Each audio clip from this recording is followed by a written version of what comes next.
Ito ang masakit na katotohanan na makikita nyo sa Villamor Air Base ng mga Pilipinong na repatriates sa Middle East na nagpapakita ng kawalan ng gana at hindi nila gusto ang politikong ito dahil sa mga nangyayaring gera sa Middle East na mabagal ang pag-aksyon at problema ng ating bansa. Na kanilang nakikita at nababalitaan sa nangyayaring korupsyon sa gobyerno sa kanyang pagpapatakbo na nagre-resulta ngayon ng pagpangit ng kanyang imahe sa taong bayan na hindi na siya kinikilala.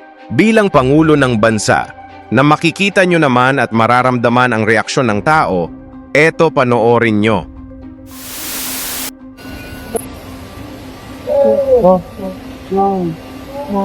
Okay. Okay.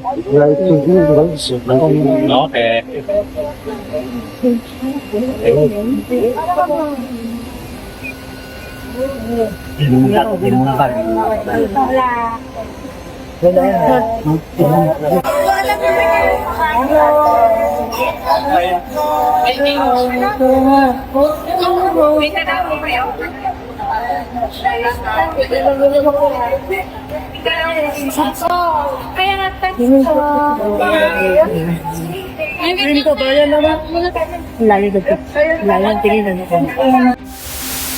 Dahil sa nangyayaring gulo sa ating bansa, maging ang international media ay alam na ang nangyayari. Dahil sa mga politikong may sariling interes sa kapangyarihan at pondo ng bayan ang kanilang pinaglilingkuran, ay unti-unti na tayong nakikilala ang Pilipinas sa hindi magandang imahe na kalulungkot at nakakahiya. Na ipinaliwanag ni kababayan PH ang problemang ito na isang dahilan kung bakit unti-unti nang nawawalan ng pag-asa ang taong bayan sa gobyerno, eto panoorin nyo. Sadyang nakakahiya po ang gobyerno na pinamumunuan ni Bongbong Marcos. Kasi pati international media pala ay nag-aabang na rin. Ito po mga kababayan po natin sa Southeast Asia, kasama yung Japan, China, Korea, pati po yung Middle East, highlight na po itong expose ng mga Marines po natin at itong panunuhol na ginawa ng gobyerno ng Pilipinas sa ICC, pagbayad nila, pag-assist nila dito para gumawa ng investigation at pati na rin sa pagpapaaresto o tinawag na kidnapping sa kay Tatay Digong. So nakakahiya po kilala na po tayo para manunuhol ng ICC at kapwa natin Pilipino pa yung talagang naglaglag sa ating presidente at sinasabi ng mga Marines sa pangalan ni Saldico and itong si Trililing. So alam nyo na kung sino po yung nagbibigay ng protection dito kay Trililing at ang pera ay galing di umano sa pagnanakaw sa kaban ng bayan, mga kababayan natin. Grabe ang tindi ng corruption ngayon, mga kababayan. Pero ang kanilang gustong ipatanggal ay si Vice President Sara sa usapin ng confidential fund na may resibo at ito po ay ginastos ng tama. Again, dapat maging proud po ang miyembro ng Armed Forces of the Philippines dito po sa ginawa ng kanilang kabaro na nanindigan at nagsisiwalat ng katotohanan. Kaya ako, sumasaludo po ako sa mga miyembro ng mga Marines na ito. At again, nakakahiya po para sa ating gobyerno, nakalat na po yung ginagawang korupsyon, pagnanakaw sa kaban ng bayan at kailangan pang bumayad sa ICC para ipakulong ang dating presidente na walang ibang inisip kundi ang kapakanan ng sambayan ng Pilipino, ang kapakanan ng ating bansa.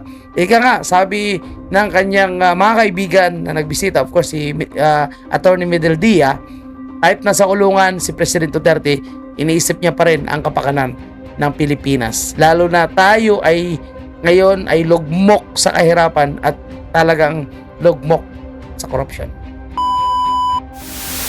Inagalang ko po si Senator Lacson, pero nakita ko po ngayon, parang walang direksyon yung kanyang pag-iimbestiga.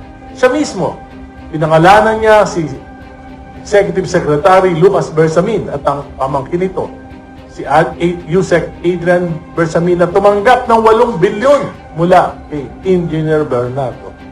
Pero hindi niya po inimbestigahan, hindi niya pinatawag at ngayon lamang nabasa ko na wala siyang balak ipatawag ang mga Bersamin.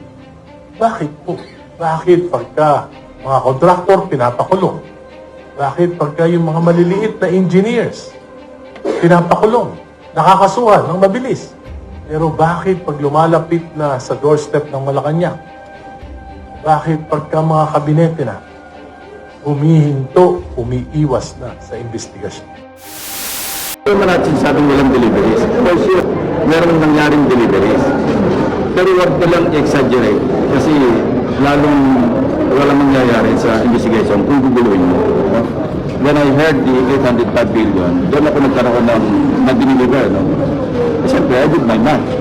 Kasi kung mag-iimbestiga ka, tingnan mo rin yung reliability. Kasi even in my previous life, pag meron dumating na information, dalawa kagad yung tinitingnan ko. Yung credibility ng source or sources at saka yung credibility ng information itself. Senator Lacson, ang trabaho mo ay mag-imbestiga at hindi magbigay ng opinion. Imbestigahan mo. Di ba? Kaya tuloy napapansagang kang bayad ng mga Marcos. Ikaw ang numero unong tagapagtanggol ng mga Marcos ngayon. Bakit ayaw mong imbestigahan? Yun eh. Di ba? Ikaw may hawak ng Blue Ribbon Committee eh. This demands verification. Ha? Hindi mo kailangan sirain yung reputasyon ng mga tao. At sa halip, i-verify mo kung totoo o hindi. Huwag yung kanilang reputasyon. Sapagkat walang kinalaman yun eh. Kahit na sila kagaya niyan, mayroong 4 di umanong hindi miyembro ng Philippine Marines. Whatever it is. Patunayan ninyo ngayon na hindi totoo ang kanilang sinasabi. Kahit sirain ninyo ang reputasyon yan. At ikalawa, ilabas ninyo si Gutesa.